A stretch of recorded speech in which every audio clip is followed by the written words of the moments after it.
Bienvenue dans le débat de France 24. C'est la 5e langue la plus parlée au monde. Le français célèbre son universalité en ce moment. C'est le sommet de la francophonie à Erevan, en Arménie. Un pays qui n'est pas particulièrement connu pour parler français, en dépit de la figure illustre de Charles Aznavour, trait d'union entre les deux cultures, et dont la mémoire est saluée à l'occasion de ce sommet. Le signe que la francophonie, c'est bien plus qu'une langue commune, mais peut-on parler d'une communauté de valeurs ? Pour en parler, j'ai le plaisir d'accueillir ici même André Valigny, sénateur socialiste de l'Isère, membre de la section française de l'Assemblée parlementaire de la francophonie. Merci à André Valigny d'être avec nous. Je rappelle que vous avez été secrétaire d'État chargé du développement et de la francophonie et qu'avec 3 autres anciens ministres de la francophonie, Charles Jocelyn, Pierre-André Wilzer et Hélène Conway-Mouret, vous vous élevez dans une tribune dans Le Monde contre le choix de la probable future secrétaire générale de l'organisation, la rwandaise Louise Mushikiwabo. Vous nous direz pourquoi. Également parmi nous sur ce plateau, David Gakunzi, écrivain, président du Paris Global Forum. Bonjour. Et puis Kako Nubukpo, vous êtes économiste, vous avez été ministre de la prospective et de l'évaluation des politiques publiques du Togo et ancien directeur de la francophonie économique et numérique au sein de l'Organisation internationale de la francophonie, une organisation que vous connaissez bien. Donc, on part tout de suite à Erevan, retrouver notre envoyé spécial sur place au sommet, Ashrène Verdian. Ashrène, c'est la première fois d'abord que l'Arménie accueille un événement d'une telle importance. Absolument, Raphaël. Il s'agit tout simplement du plus grand événement international jamais organisé dans l'histoire de l'Arménie. Plus de 4000 délégués, plus de 80 délégations présentes sur place. On n'avait jamais vu ça de mémoire de Yerevansi, de ces habitants de Yerevan, qui montrent qu'ils sont extrêmement heureux, tout comme les autorités, d'accueillir ces 4000 personnes venues du monde entier, notamment des pays d'Afrique qu'on voit, il faut le dire, extrêmement rarement ici en Arménie. Donc une ambiance extrêmement disons accueillante, extrêmement bon enfant, un climat très festif. Il y a eu de nombreuses manifestations à la fois culturelles et artistiques francophones tout au long de cette semaine à l'occasion de ce sommet de la francophonie, dont le point d'orgue d'ailleurs est ce soir le grand concert de la francophonie sur la place centrale de Yerevan, la place de la République, dont la star devait être justement Charles Aznavour. Malheureusement, il est décédé la semaine dernière, donc ce concert est en train de se transformer en hommage immense, géant, à cet immense artiste aussi qui était Charles Aznavour. Emmanuel Macron d'ailleurs est en train d'assister à ce concert. Il a rendu hommage personnellement, disons, à Charles Aznavour durant cette journée. Il est allé déjeuner avec Nicolas Aznavour, avec les membres de la Fondation Aznavour, et il a prononcé d'ailleurs une petite allocution et il s'est recueilli donc à la maison musée Charles Aznavour un peu plus tôt dans la journée, juste après son discours au sommet de la francophonie. Alors ça, c'est pour le déroulement de la journée. Maintenant, quels sont les enjeux de ce sommet, Ashrène ? Alors écoutez, au-delà des questions classiques, disons traditionnelles pour tout sommet de la francophonie, à savoir la langue française et puis les questions de sa diffusion à travers le monde, le véritable enjeu et ce dont tout le monde parle depuis 5 jours ici à Yerevan, c'est la désignation officiellement demain de la nouvelle secrétaire générale de l'OIF. Alors il y avait encore, Raphaël, un semblant, disons, de suspense en début de semaine. Donc on cherche à savoir qui de Michaël Jean ou de Louise Mushikiwabo, la ministre rwandaise des Affaires étrangères, allait être désignée pour ce nouveau mandat. Mais depuis déjà 48 heures, il ne fait pas l'ombre d'un doute que les chances sont réduites à 0 pour Michaël Jean, puisqu'il y a 48 heures, elle a perdu le soutien du Canada, qui était finalement le dernier État qui la soutenait, puisque Louise Mushikiwabo avait déjà le soutien de 29 pays d'Afrique, de l'Union africaine depuis le printemps dernier, d'Emmanuel Macron, donc de la France, depuis le printemps dernier, depuis la visite de Paul Kagame à l'Élysée. Donc avec le Canada qui s'est rallié aussi à Louise Mushikiwabo, l'affaire était pliée pour Michaël Jean. Donc ce sera Louise Mushikiwabo à la tête de l'institution. Un consensus est donc dégagé au sein des États membres de l'OIF. En revanche, une candidature qui est quand même accompagnée de nombreuses polémiques, étant donné que le Rwanda s'est quand même à tout fait pour s'éloigner de la francophonie ces dernières années, instituant notamment l'anglais comme langue officielle, également l'anglais dans les écoles à la place du français et adhérent également au Commonwealth. Donc on s'interroge sur un peu la stratégie, les arrière-pensées du Rwanda par rapport et sa sincérité vis-à-vis de la diffusion de la langue française. Autre chose, Raphaël, et je finirai par là, beaucoup de réserves également quant au piètre bilan en termes de droits de l'homme au Rwanda. On s'interroge ce soir sur si Louise Mushikiwabo prend la tête de l'institution, sera-t-elle à même de défendre les droits de l'homme dans le monde ? Et on va évoquer tous ces aspects, notamment avec André Valigny, qui est avec nous, présent ici même en plateau. Merci Ashrène, vous restez parmi nous. David Gakounzi, peut-être quand même une première question. On parle beaucoup de ce poste de secrétaire général depuis plusieurs jours. Ça semble être l'un des principaux enjeux de ce sommet. C'est un poste important ou bien essentiellement symbolique ? C'est un poste à la fois important et symbolique, parce que ce n'est pas le secrétaire général qui détermine la politique de l'OIF, ce sont les chefs d'État. Et deuxièmement, je dirais que symboliquement, il y a quelque chose qui se passe quand même. On est à Erevan, le peuple des Arméniens, premier génocide du XXe siècle, et possible que Louise Mushikiwabo, qui vient d'un pays qui a été le dernier à connaître le dernier génocide du XXe siècle, qui est élu secrétaire général de la francophonie, il n'y a pas mieux pour affirmer ce qu'est la francophonie, c'est-à-dire un humanisme. Et je pense que là, il se passe quelque chose symboliquement. Les États membres, vous pensez, l'ont à l'esprit cette symbolique, justement, cette malheureuse boucle bouclée d'une certaine manière avec le choix de Louise Mushikiwabo. C'est une manière de la francophonie d'affirmer que dans ce monde qui est de plus en plus marqué par la montée des populismes et des intégrismes, il y a une autre voie qui est celle de la réconciliation, qui est celle de la pluralité pour aller vers l'avant. Et on reviendra peut-être là-dessus. Le Rwanda nous rappelle que l'homme est capable du pire avec le génocide, mais que l'homme est aussi capable de quelque chose d'extraordinaire, de renaître. On a au Rwanda ce que j'appelle non pas seulement les survivants, mais des revivants. Et la francophonie, si elle porte cette force de revivance, c'est un signe fort dans notre monde d'aujourd'hui. Kako Nubukpo, Louise Mushikiwabo, si elle accède effectivement, selon toute vraisemblance, à la tête de l'organisation, va succéder à Michaël Jean. Peut-être un mot, parce que c'est sans doute, ou en tout cas, ça peut permettre d'expliquer aussi cette succession. Michaël Jean a vu son bilan écorné pour sa gestion financière, notamment. On peut en dire un mot ? Est-ce qu'il y a à redire ? Je n'en sais pas plus que vous, puisque... mais vous suivez ça de près. Oui, mais dans un organisme digne de ce nom, il y a les comités d'audit, les comités d'évaluation qui feront, le moment venu, leur travail. C'est en tout cas un élément qui a été porté sur la place publique, dans le débat. Tout à fait. Moi, ce que m'inspire, ce qui se passe à l'heure actuelle, c'est le fait qu'on parle très peu des programmes des candidats.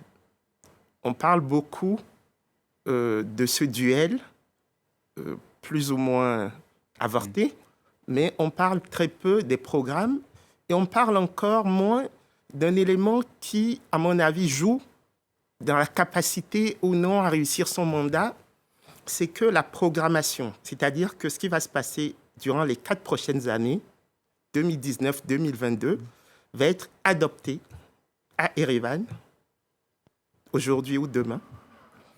Mais c'est une programmation faite par l'équipe actuelle, et qui devrait être adossée par l'équipe qui va arriver. Vous voulez dire que la logique aurait été de reconduire la sortante finalement, puisqu'elle a fait un état des lieux, il faut qu'elle puisse mettre en œuvre ensuite ses préconisations ? Non, la logique serait de faire en sorte que la personne qui prend la charge de l'institution ait les moyens d'exécuter sa vision des choses. Et on l'a vu avec Madame Jean, qui était obligée d'endosser l'héritage d'Abdou Diouf. Et il a fallu faire énormément de travail pour infléchir la programmation quadriennale. C'est donc un problème de fonctionnement que vous pointez, non pas un problème de personne. Vous regrettez en revanche qu'on en fasse une compétition entre pays et non pas justement entre personnes avec le programme qu'elle porte ? Non, au niveau de la compétition, les choses sont très simples. Vous avez 54 États qui sont membres de plein droit. Et donc, leurs ressortissants peuvent légitimement postuler pour diriger l'institution. Le Rwanda est membre de plein droit de la francophonie. Et on parle du fait que le Rwanda serait passé à l'anglais, mais le Rwanda n'a jamais lâché le français. Le Rwanda a encore le français comme langue officielle. Et puis le premier secrétaire général de la francophonie, Boutros Boutros-Ghali, il venait de l'Égypte. Qui n'est pas un pays francophone. Très francophone. Convenez-en avec moi. On va évoquer ces différents arguments avec vous, André Valigny. On va peut-être écouter d'abord ce que disait aujourd'hui Emmanuel Macron, qui faisait référence explicite au bassin du fleuve Congo. Et quand je dis la langue française, je parle de nos langues françaises. Son épicentre, je l'ai souvent dit, il n'est ni à droite ou à gauche, si je puis dire, de la Seine. Il est sans doute dans le bassin du fleuve Congo ou quelque part dans la région. André Valigny, un message à peine voilé en direction du Rwanda, en tout cas c'est aussi comme ça qu'on peut le comprendre, c'est comme ça que vous le comprenez. Pourquoi la France a-t-elle penché en faveur de la candidature rwandaise ? Je ne sais pas. Je n'arrive pas à me l'expliquer. C'est un choix que je conteste. Les choses sont maintenant bien avancées, les jeux sont faits. Pour quelle raison Est-ce qu'il y a... La contestez-vous Alors, si je conteste ce choix, et je ne suis pas le seul, c'est parce que tout à l'heure, votre journaliste a bien résumé les choses. La francophonie, c'est bien sûr la langue française qu'on doit promouvoir, qu'il faut faire rayonner partout dans le monde, qu'il faut défendre, bien sûr. Le Rwanda ne le fait pas. Depuis quelques années, le Rwanda a banni le français des écoles et de l'administration. J'ajoute pour l'anecdote que le président Kagame, le président rwandais, a annoncé la candidature de sa ministre en anglais. Il était à Paris et il a annoncé cette candidature en anglais. Vous y voyez un signe de mépris ?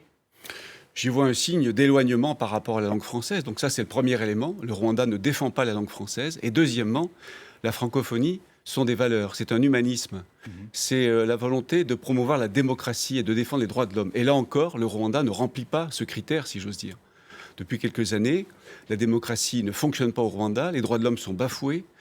Le président Kagame met en prison des journalistes, des opposants. Certains sont même assassinés.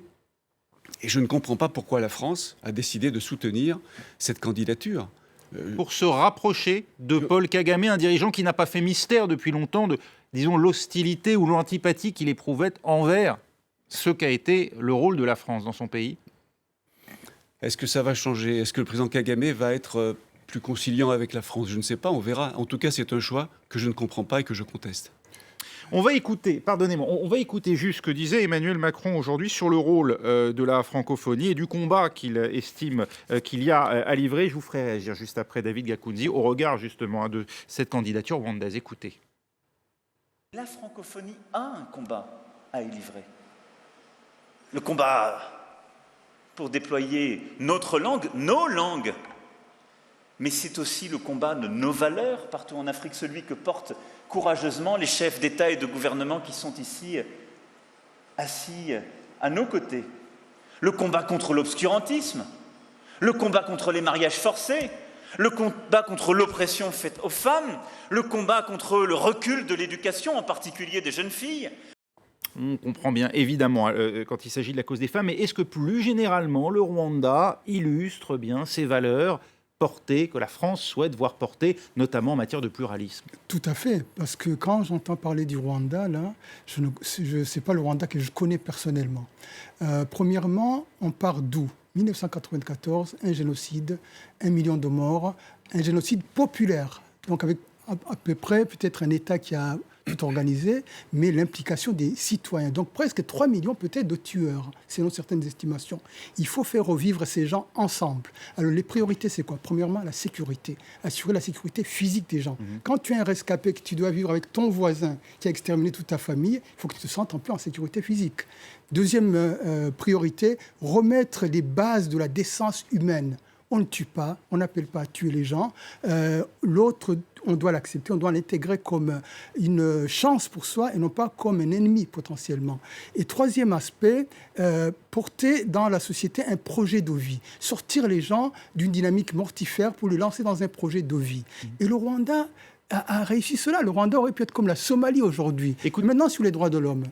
Je vais juste vous lire ce que dit Reporters sans frontières. Le Rwanda pratique censure, menaces, arrestations, violences, assassinats contre les journalistes qui osent dénoncer l'autoritarisme de ses dirigeants. C'est Reporters sans frontières. Et Reporters sans frontières ne dit pas toujours les vérités tout le temps. Hein. Reporters sans frontières. Est-ce que vous contestez que le Rwanda ne soit pas une démocratie aujourd'hui ? Est-ce que le président Kagame n'a pas libéré 2000 opposants qui étaient emprisonnés, comme par hasard, 15 jours avant le sommet d'Erevan? Il y avait 2000 opposants politiques emprisonnés au Rwanda. Est-ce que le Rwanda respecte les droits de l'homme, le pluralisme, la liberté de la presse? David Gakunzi, vous répondez. Je peux répondre. La première des libertés des droits de l'homme, c'est le droit à l'existence. C'était ça la première priorité pour les Rwandais.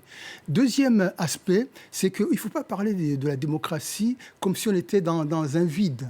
on parle d'un pays qui sort d'un génocide. Alors penser que le Rwanda peut être comme la Suisse, que la démocratie peut se développer comme la Suisse, ça voudrait dire, je le dis toujours, que le Rwandais serait encore plus fou que ce qu'on aurait cru en 1994. Il faut comprendre d'où part le Rwanda, qu'est-ce qui se passe, quelle est son évolution. Vous savez, vous êtes dans un pays où les gens ont été empoisonnés en termes ethniques pendant des années, où les gens sont passés à l'acte. Ces gens-là, la société est fragile. Donc on ne peut pas aller vers des aventures pour faire plaisir aux gens. Il faut partir des réalités, sécuriser le pays et avancer progressivement. Et ce qui est intéressant avec le Rwanda, c'est qu'on a affaire avec des gens pragmatiques. Ce n'est pas des idéologues enfermés dans leur monde. C'est des gens pragmatiques qui avancent selon les réalités. Et par rapport à la France, dernier point, ce n'est pas le Rwanda qui s'est éloigné de la France. C'est la France qui s'est éloignée du Rwanda. Prenez le rôle en 1994 de la France dans le génocide qui est toujours problématique. Tous les pays du monde entier, y compris le pape dernièrement, ont demandé pardon par rapport à ce qui s'est passé. La France a toujours eu un problème de mémoire. Mais maintenant, on a une opportunité qui est celle de passer à autre chose. Et je pense qu'il faut regarder la dynamique et non pas rester, je dirais, condamné sans mettre les choses dans leur contexte. Merci David Akounzi. André Valigny, vous allez répondre dans un instant et on prendra évidemment aussi les commentaires de Kako Noubukpo et d'Ashrène Verdian sur place à Erevan. Restez avec nous, c'est la fin de la première partie du débat, on reprend dans un instant.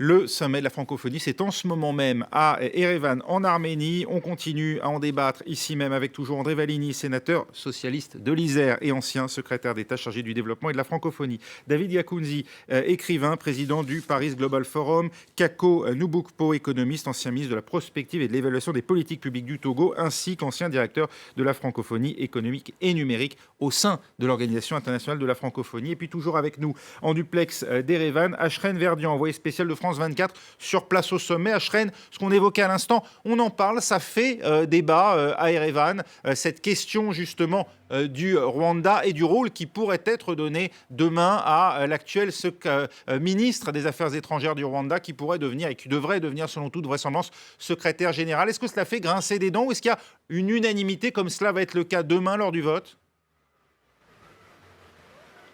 Écoutez, Raphaël, ce que je peux vous dire, c'est que de fait, il y a un consensus des États membres qui s'est dégagé ces derniers jours autour de la candidature de Louise Mushikiwabo. Il y avait encore un peu de suspense en début de semaine, je vous le disais tout à l'heure, parce qu'on ne savait pas trop quelle position le Canada allait adopter. Mais là, il y a un véritable consensus. Mais ça ne veut pas dire que tout le monde est à l'aise avec cette idée. Ils ne le disent pas forcément, certains pays africains. Mais étant donné qu'Emmanuel Macron soutient cette candidature, sans doute, on imagine que certains pays africains ont été un peu, pas contraints, mais ont voulu, emboîter le pas d'Emmanuel Macron. Et la tradition, en fait, à l'OIF, c'est qu'il y a consensus, il n'y a pas de vote. Et on voulait un peu préserver cette ambiance de consensus. Donc le Canada, entre guillemets, s'est incliné. Et ce qui se dit d'ailleurs, c'est que Justin Trudeau, en l'échange donc, de cette concession qu'il aurait fait à Emmanuel Macron, il aurait peut-être négocié un appui français aux Nations Unies. C'est-à-dire que le Canada, vous savez, convoite un siège de membres non permanents au Conseil de sécurité. Et il se dit ici que Justin Trudeau aurait donc obtenu en échange que Emmanuel Macron soutienne cette candidature du Canada aux Nations Unies. Donc voilà, pas mal de négociations autour de Louise Mushikiwabo. En tout cas, un embarras certain quand on a interrogé certains délégués. C'est vrai qu'ils n'étaient pas très à l'aise quand on leur posait des questions relatives justement à la crédibilité de l'institution de l'OIF après l'accession au pouvoir annoncé de Louise Mushikiwabo. Voilà, un poste qui aurait peut-être donc donné lieu à un marchandage avec le Canada. Ça reste à vérifier évidemment. Kako Noubukpo, cette polémique pour vous, est-ce qu'elle a lieu d'être autour donc de la direction confiée demain à la ministre rwandaise des Affaires étrangères ? Non, je crois que c'est l'écume des choses. Vous savez, nous venons de produire une note pour la Fondation Jean Jaurès avec l'historienne Caroline Roussy, intitulée « Pour une francophonie de l'action ». Justement pour sortir du caractère un peu semi-formel de l'institution. Et nous proposons d'ailleurs qu'il y ait un panel qui puisse écouter les différents candidats, comme aux Nations Unies, qu'on sorte un peu de ce consensus mou, qu'on aille vers des choses plus formelles. Oui, mais Louise Mushikiwabo est réputée comme étant proche de Paul Kagame. Or, c'est là, semble-t-il, tout le problème, notamment pour la France, les propos qu'a pu tenir Paul Kagame envers la France et sa politique envers le français comme langue. Moi, ce que je retiens de Louise Mushikiwabo, c'est qu'elle est ministre des Affaires étrangères du Rwanda depuis 10 ans. Toute l'Union africaine s'est mise derrière sa candidature. Nous ne pouvons pas bouder notre plaisir d'avoir des convergences. On a tellement traité les Africains de gens incapables de se mettre d'accord sur des candidatures pour qu'aujourd'hui, nous ayons un discours que moi je qualifierais d'un peu pessimiste. Ce qui est important, c'est le programme de Louise Mushikiwabo. Oui. Quels sont les axes qu'elle va pouvoir développer demain? Oui. Et comment est-ce que nous allons mettre cet espace francophone qui nous tient tant à cœur dans une dynamique de transformation structurelle. Je vous fais partager quand même cette réaction de Jean-Luc Mélenchon qui dit, en poussant la candidature de la ministre rwandaise des Affaires étrangères Louise Mushikiwabo, Emmanuel Macron se fait l'ennemi de la francophonie. Il montre, on va le voir, sa fascination morbide pour la langue du libéralisme et des États-Unis. Le Rwanda, vécu comme un agent américain, a-t-il sa place tout simplement au sein de cette organisation, qui plus est à sa direction? Vous savez, pensez que c'est excessif? Talleyrand disait ça, tout ce qui est excessif et insignifiant, je crains que là, nous n'ayons des propos excessifs et donc, pour ma part, insignifiants. André Valigny, l'Afrique, oui. les pays africains, 27 sur 54 membres de l'OIF sont des pays africains ayant droit de vote. Ils représenteront 85% des francophones en 2050. Peut-on ignorer la présence d'un pays africain au plus haut niveau? Bien sûr que non. L'Afrique est de plus en plus le cœur battant de la francophonie, évidemment.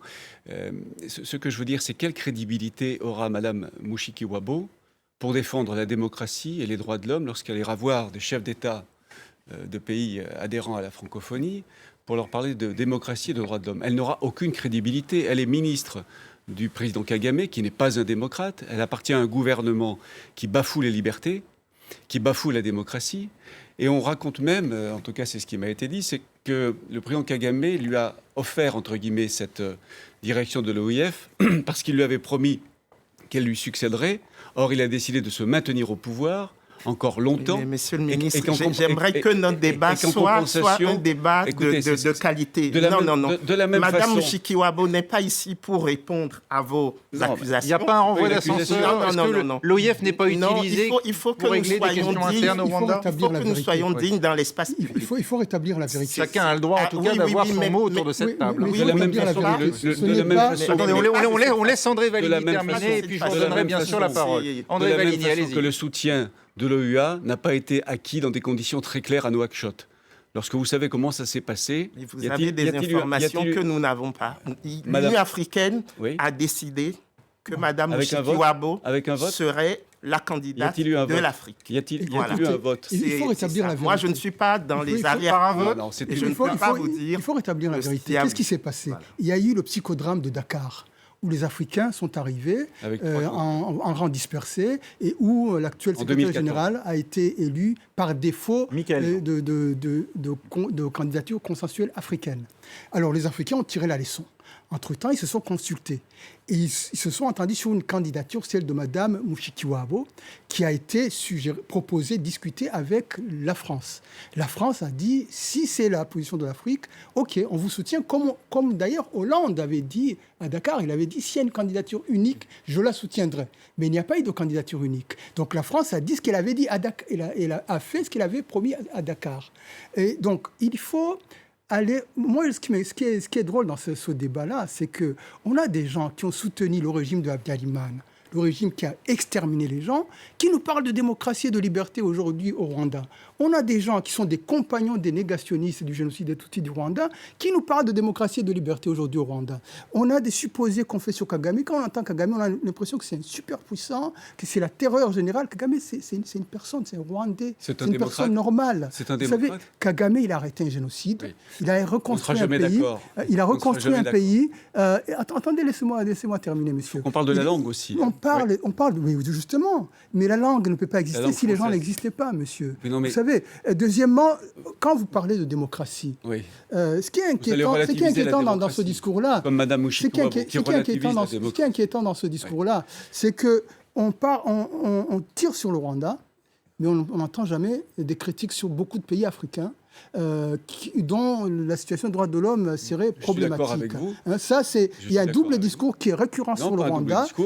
J'ai le même discours sur la démocratie à l'égard de tous les pays, qu'ils soient africains, francophones ou autres. J'ai le même discours. Et je dis que Mme Mouchikova n'aura pas la crédibilité nécessaire pour faire avancer la démocratie dans certains pays d'Afrique. Et Boutros-Ghali avait la crédibilité ?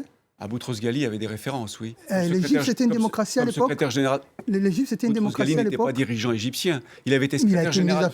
Il avait été secrétaire général des Nations Unies. Il avait acquis ses lettres de noblesse démocratique. Kakonou Bokpo, on va laisser Kakonou Bokpo réagir aussi. Oui, concrètement, ce que nous proposons, c'est qu'il y ait un Erasmus francophone. Il faut qu'il y ait de la mobilité dans l'espace francophone pour nos jeunes, qu'il y ait un visa francophone. Donc l'appel à la jeunesse aujourd'hui d'Emmanuel Macron, vous y souscrivez, mais vous voulez mettre du contenu, c'est ça ? Voilà. Oui. Et concrètement, nous proposons un fonds d'investissement francophone. Nous proposons qu'il y ait une académie monde francophone.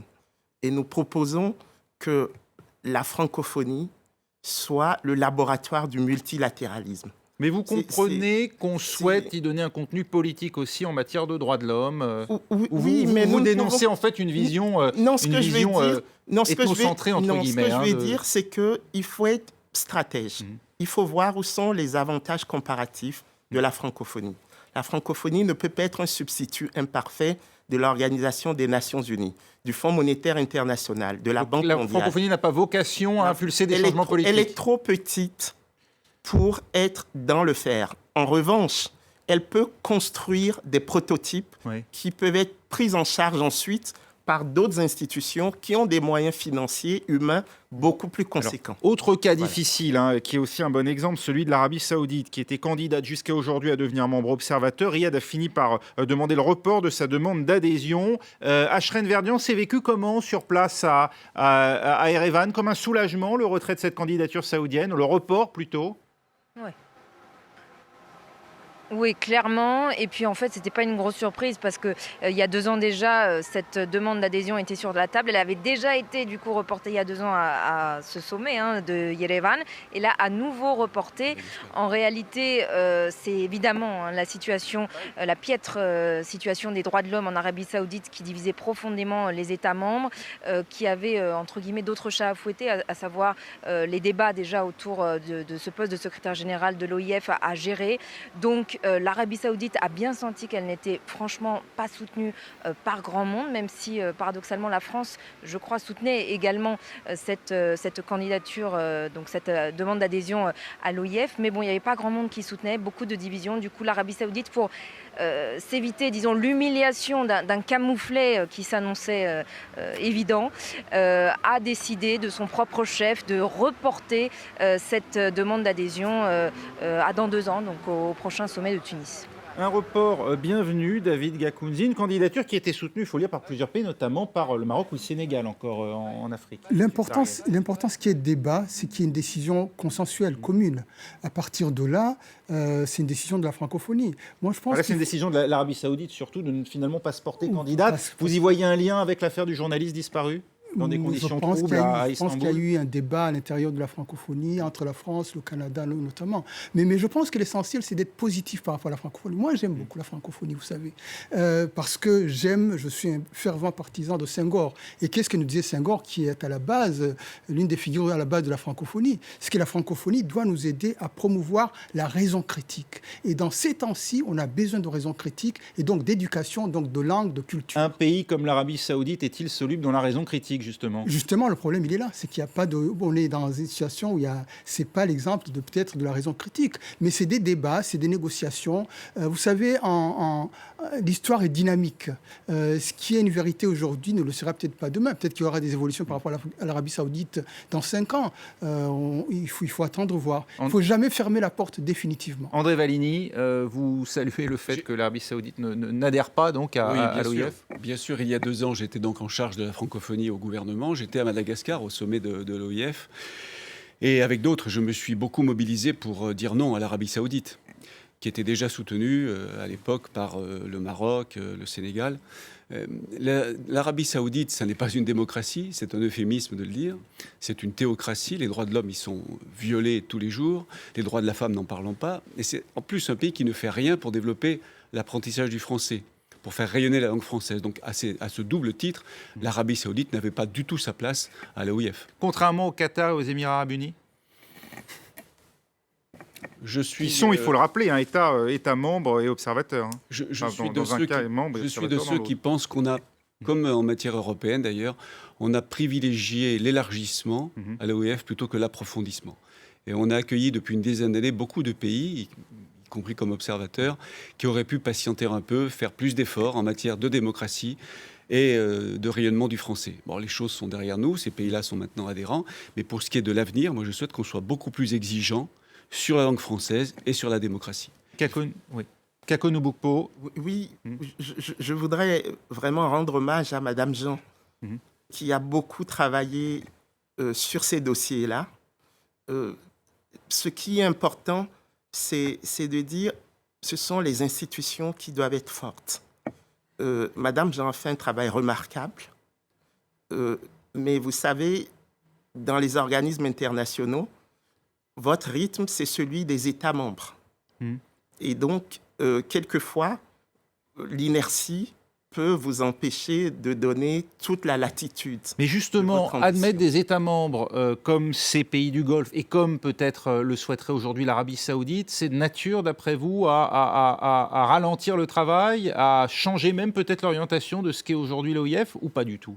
Mais vous avez 3 instances qui délibèrent. Vous avez l'instance qui est constituée des Sherpas, des représentants personnels des chefs d'État, qu'on appelle le Conseil permanent de la francophonie. Vous avez le Conseil des ministres de la francophonie, composé des ministres des Affaires étrangères. Et enfin, vous avez le sommet des chefs d'État, qui se réunit tous les 2 ans. Donc, croire que le ou la secrétaire générale, toute seule, dans son coin, peut décider de ce qui va se passer ou de ce qui ne va pas se passer. Mais là, il ne s'agit pas de ça, il s'agit de s'interroger sur les pays qu'on souhaite voir représentés au sein de cette organisation. Vous avez 54 États membres qui délibèrent.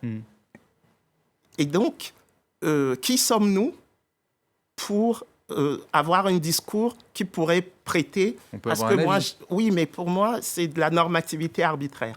Pour vous, tout pays est digne, a priori, à partir du moment où les autres le souhaitent, de devenir membre de l'OIF. Je pense que l'arrogance occidentale qui consiste à vouloir donner des leçons au reste du monde devrait s'atténuer un peu.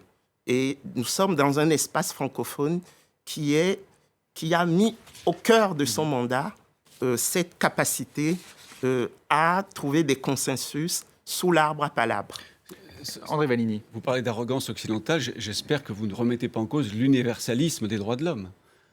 Mais et de la Vallini, démocratie. Je ne vois pas au nom de quoi vous me posez des questions. Il y a quelqu'un ici qui pose des questions. Mais non, mais c'est un débat, c'est normal que vous... Il y a quelqu'un qui pose des questions. Vous n'êtes pas dans il est normal que vous vous approchiez les uns les autres à l'égard des droits de l'homme et de la démocratie. Je ne connaissais pas les règles. Vous savez, c'est un débat, monsieur. Vous savez, dialoguer. Si vous ne voulez pas me répondre, c'est aussi une façon. Non, vous savez, l'universalité des droits de l'homme, personne ne peut contester cela. Moi, je suis fils d'un nationaliste du Burundi qui a créé le premier parti pour l'indépendance. Il a créé au nom des droits de l'homme. On s'est battu contre la colonisation au nom des droits de l'homme, pour l'égale dignité de tous les humains. Donc on ne peut pas, personne aujourd'hui, personne ne conteste les droits de l'homme. L'universalité des droits de l'homme, c'est sacré, l'universalité des droits de l'homme. C'est la sacralité de la personne. Alors il faut les respecter. Mais la question maintenant, on peut porter un regard sur la corruption, sur la captation des richesses. C'est comment on les fait avancer. Oui. On peut être dogmatique, on peut être transformer cela en un intégrisme où on se prend pour la référence universelle et ça ne passe pas. Alors qu'on peut être dans une dynamique de dialogue et justement de contrôle par les pairs, une dynamique de contrôle, de dialogue mutuel. Et là, on fait avancer les choses. Parce que l'histoire, vous savez, avance par l'économie, avance par la culture. Elle n'avance pas par des injonctions. Et la manière dont on s'y prend pour faire avancer les droits de l'homme et la démocratie, il faut qu'on essaie d'être un peu... Vous savez qu'il y a une charte à l'OIF. Vous connaissez la charte de l'OIF? Absolument. savez ce qu'il y a dans la charte de l'OEF. Vous connaissez la charte des Nations Unies ? Le respect des valeurs démocratiques et des droits de l'homme. La charte des Nations Unies ? Quand on adhère à l'OEF, on est censé respecter cette charte. Oui, absolument. Il ne s'agit pas d'imposer quoi que ce soit. Quand on adhère à une charte, on est censé la respecter. Si on prend la liste des pays, combien de pays on garde ? Moi, j'ai envie de rappeler la charte du Mandé qui date de 1236, bien avant la Déclaration universelle des droits de l'homme, pour dire que nous n'avons aucune leçon de droit de l'hommisme à recevoir de l'Occident sur cette question. Sur la question du droit des femmes, vous comprenez que ça puisse bloquer, en tout cas interroger un certain nombre d'États membres quant à l'adhésion de l'Arabie Saoudite ? Ah, mais moi, je comprends tout à fait. C'est pour ça que dans notre note, nous insistons sur le fait que des institutions doivent être les plus transparentes possibles et que les candidats puissent mettre les projets à la face du monde. Ce qui nous pose problème aujourd'hui, c'est qu'on a l'impression qu'une candidate est mise à l'index du fait de sa nationalité. Mais ce que je vais dire, c'est que s'il y avait un problème avec le Rwanda, pourquoi on n'a pas exclu le Rwanda de la francophonie ? Je vais dire, c'est ça. C'est trop facile. C'est dit de manière très claire en tout cas. Merci de l'avoir formulé de cette manière-là. Ashrène Verdian, restent évidemment les dossiers qui sont sur la table. On a entendu Emmanuel Macron s'exprimer aujourd'hui. Faut le rappeler encore ici, ce n'est pas lui qui dirige bien sûr l'Organisation internationale de la francophonie. Mais enfin, on a tout de même suivi ce qu'il a pu dire, notamment sur le rôle de l'anglais comparativement au français. Je vous proposais de l'écouter, puis on va en parler dans un instant, Ashrène.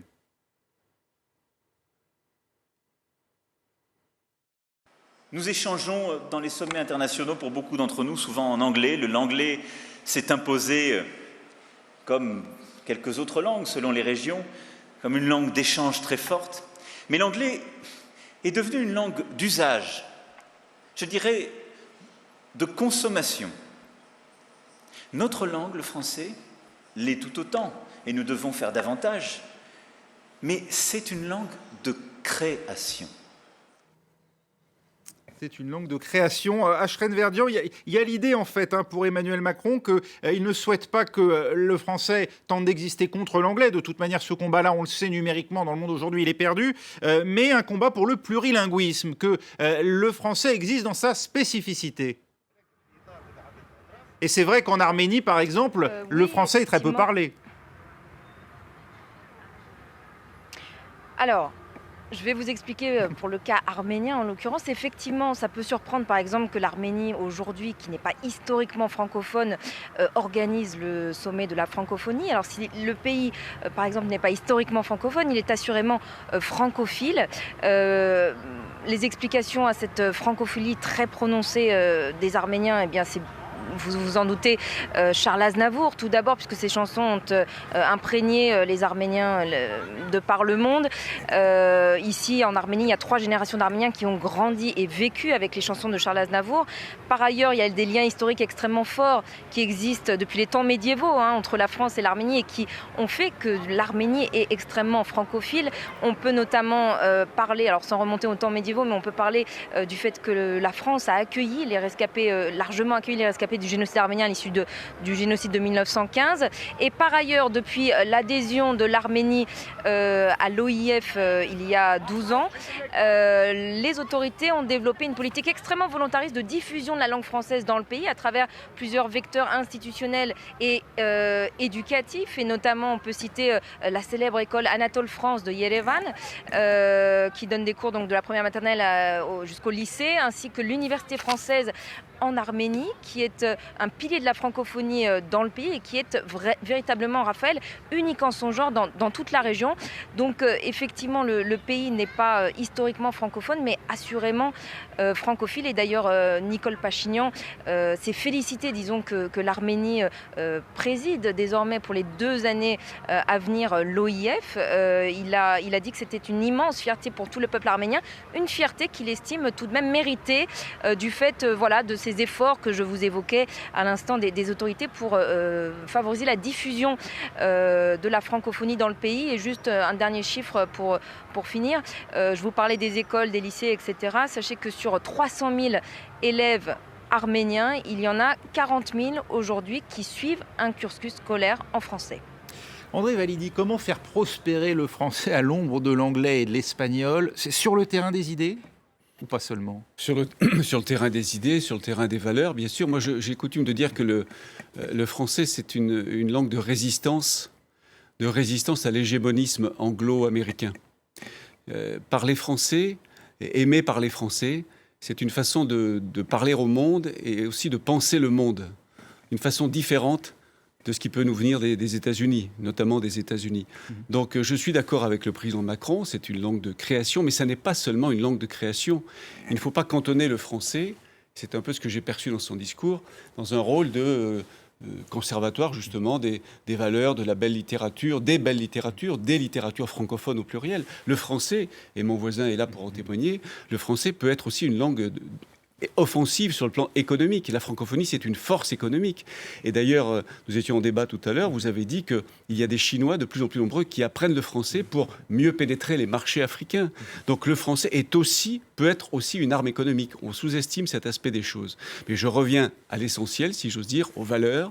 Il faut que le français demeure la langue des valeurs humanistes. Elle a cette image, notre langue a cette image dans le monde entier, et il faut bien sûr tout faire pour la préserver. Kako Nubokpo, à l'heure des réseaux sociaux, vous avez été, vous, en charge notamment de cette question du numérique au sein de l'OIF. Comment on fait pour maintenir une présence francophone sur les réseaux où c'est vrai que l'anglais est largement dominant? Oui, via les initiatives comme l'IFADEM, l'initiative francophone pour l'enseignement à distance des maîtres. On voit bien qu'avec la massification, on a quand même une démographie qui double tous les 25 ans et on n'arrive pas à faire l'éducation comme on aimerait avec la proximité requise. Et là, le numérique aide beaucoup via les cours en ligne ouverts et massifs, mais également via un élément qui me rapproche du sénateur Vallini, la promotion de la diversité dans une société de l'information mondialisée. Et ça, grâce au numérique, nous pouvons assurer aux Français une pérennité qui n'est pas gagnée d'avance. C'est très rapidement la variété des opinions, David Gakoundi, qui fait aussi la force du français absolument. aujourd'hui. Senghor disait que le français est caractérisé par 3 choses, sa beauté, sa clarté et sa capacité d'abstraction. Et je pense que ce sont des choses à défendre, surtout aujourd'hui dans notre monde dans lequel on est aujourd'hui. Et je pense qu'on oublie aussi, par exemple, les hommes de culture, les musiciens. Vous savez, aujourd'hui, un Tiken Jah Fakoly fait une grande capacité de promouvoir, ou Youssou N'Dour, que certains écrivains. Il ne faut pas oublier aussi l'oralité, le rôle de l'oralité dans... Et enfin, je dirais que, est-ce que vous savez que, par exemple, le mot primature et le mot gouvernance sont d'origine sénégalaise? Eh oui. La primature, bien sûr. Merci beaucoup, David Gakoundi. Merci à André Valligny d'avoir été avec nous, à Kako Nubokpo et à Shren Verdian, bien sûr, qui est toujours en direct d'Erevan. Et vous pourrez continuer à voir dans nos prochains journaux. Restez avec nous sur France 24, l'info continue.